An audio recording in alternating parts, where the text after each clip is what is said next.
there's a map of Chicago that nobody wants to talk about. It doesn't show train lines or bus routes, it shows a war. The gang violence. You ain't got no money. This shit real, don't play. He just started shooting at the man on the porch.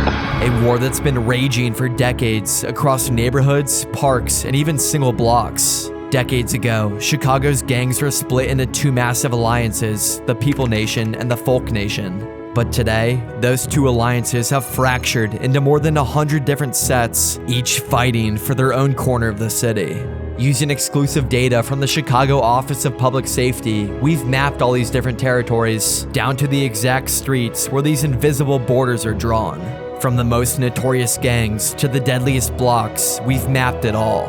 This is Chicago's gang war mapped.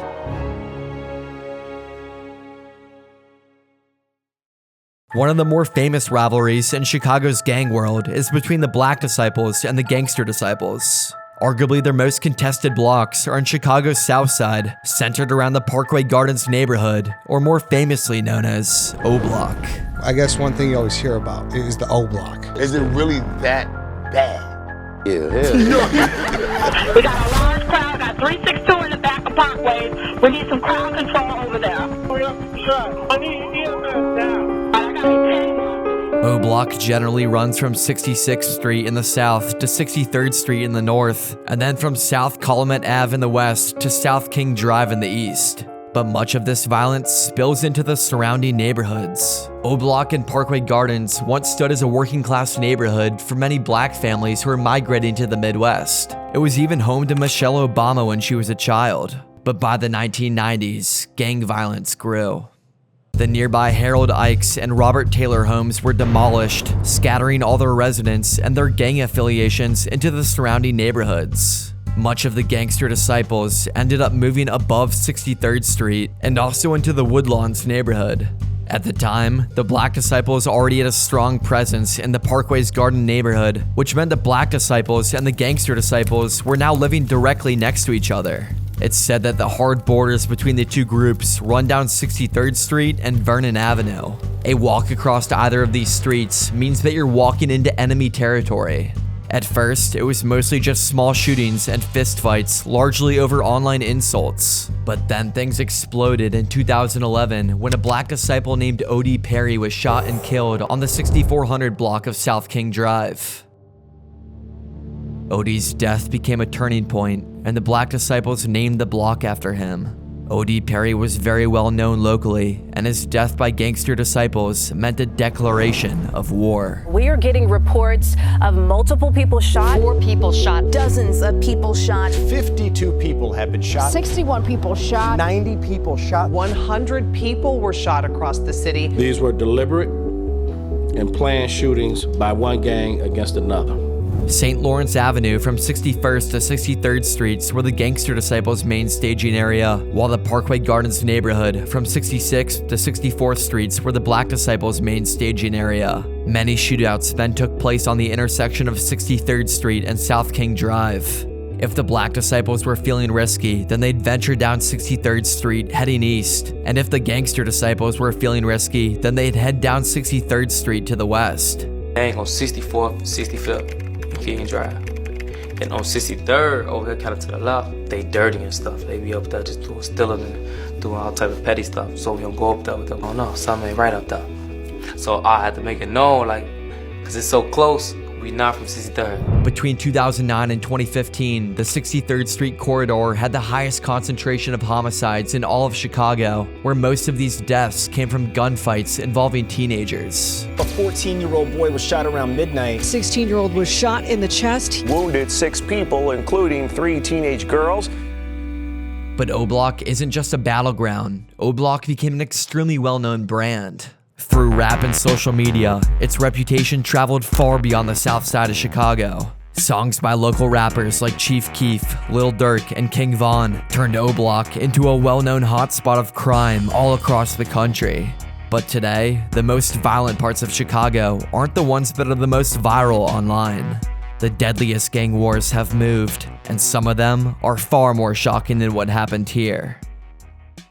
Your personal information is everywhere, from your name to your phone number to your email address and even to your family members' names. Data brokers are making money by selling that information to advertisers, scammers, or anybody who wants it. That's where Delete Me comes in. Delete Me is a service that finds and removes your personal data from these sites automatically. Once you sign up, you'll fill out a short profile with the information you want deleted, and then their privacy experts scan hundreds of data broker databases and start removing your listings. Within about a week, you'll get your first privacy report, which shows exactly which companies had your information and what Delete Me was able to remove. But it doesn't stop there. Delete Me keeps monitoring and repeating this process throughout the year, making sure your data doesn't just pop up again later. I like that I can log into my dashboard anytime and actually see my data disappearing from these sites. It's proof that the service is working. There's been crazy stories of scammers impersonating people and attempting things like opening a bank account or taking out loans under your name. If you want to make sure this doesn't happen to you and want to take back control of your digital privacy, then go to deleteme.com or scan the QR code on my screen. By clicking the link in the description or scanning this QR code, you're not only helping to support the channel, but you'll also get 20% off on a Delete Me consumer plan. Thank you again, Delete Me, for sponsoring this video.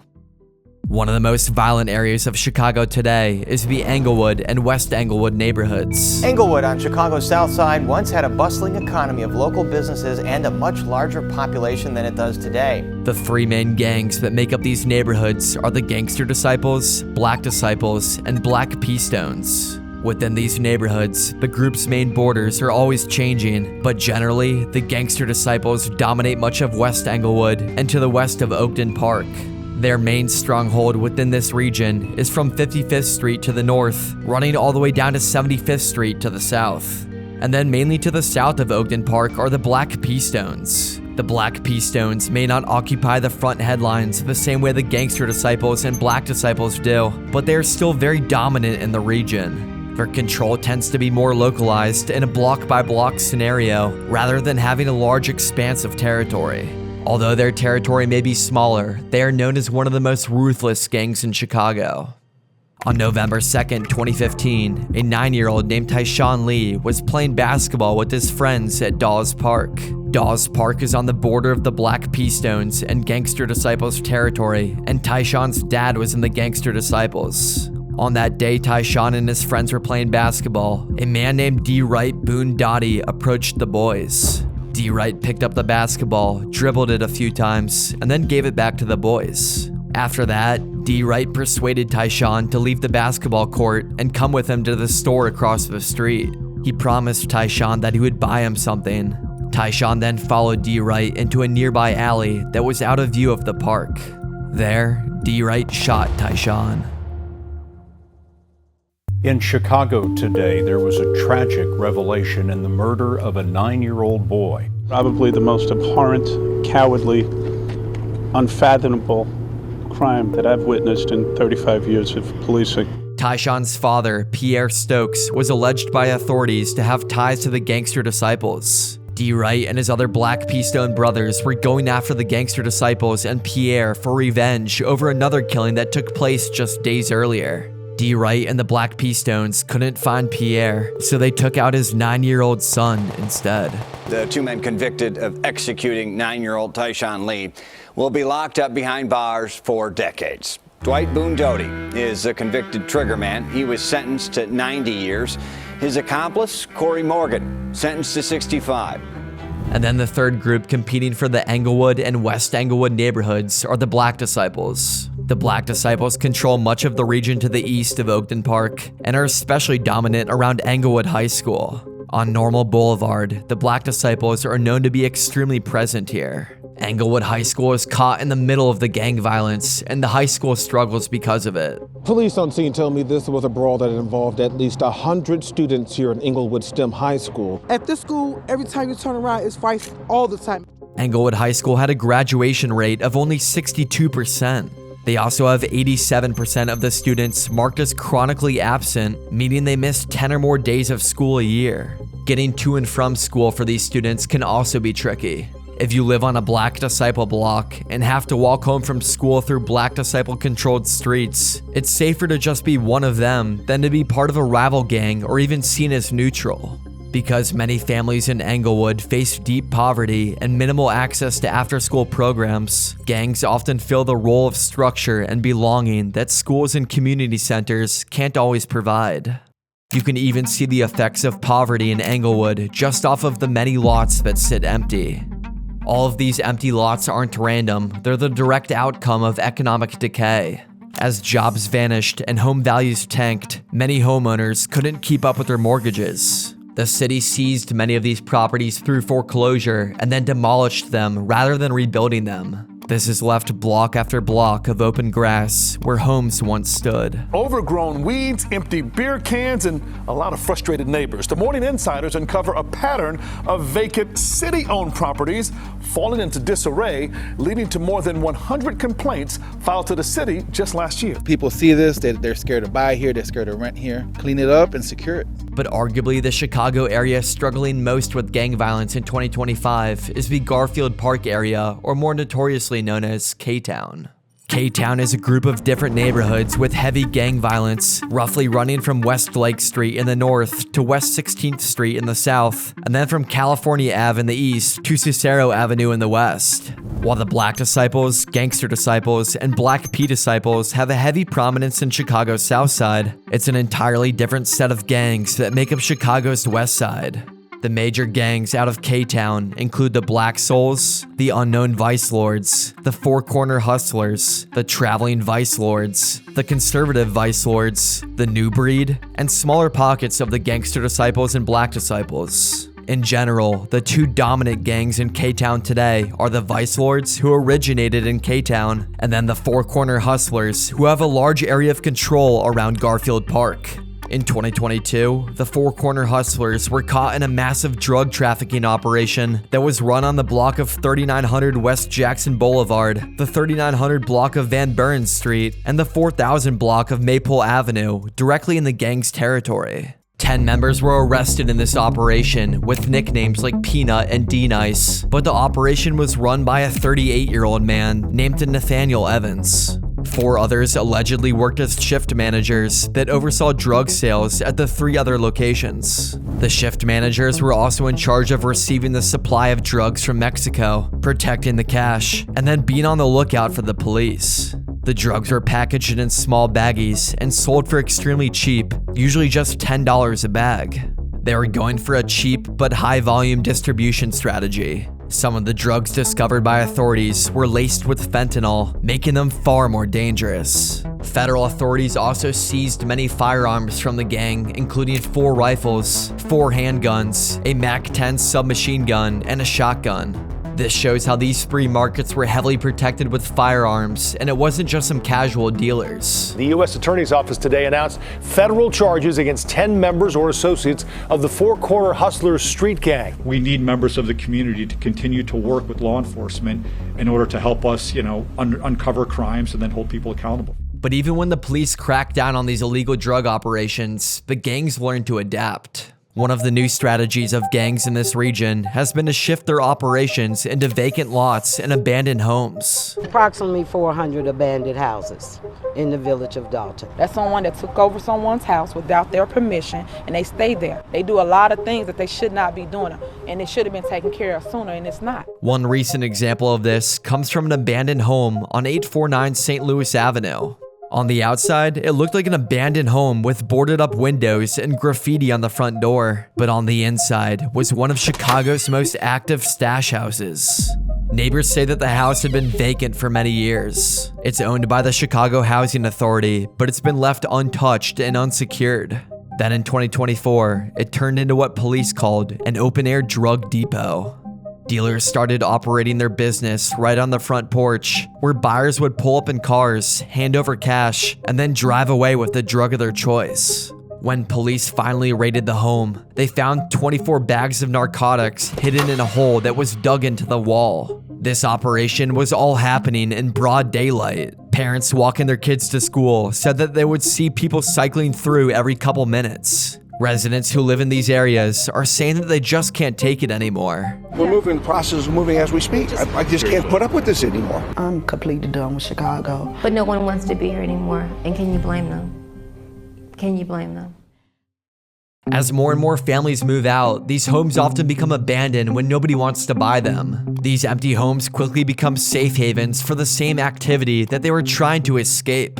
Today in West Garfield Park, more than 40% of the lots are vacant. But the cycle doesn't just stop with abandoned homes and empty lots. When neighborhoods start falling apart, it's often the kids who get caught in the cracks. Because not only you gonna get killed, and them cats gonna get killed, but our kids is dying. One of the most tragic stories of young kids getting caught in the gang life comes from an 11-year-old named Robert Sandifer, nicknamed Little Yummy.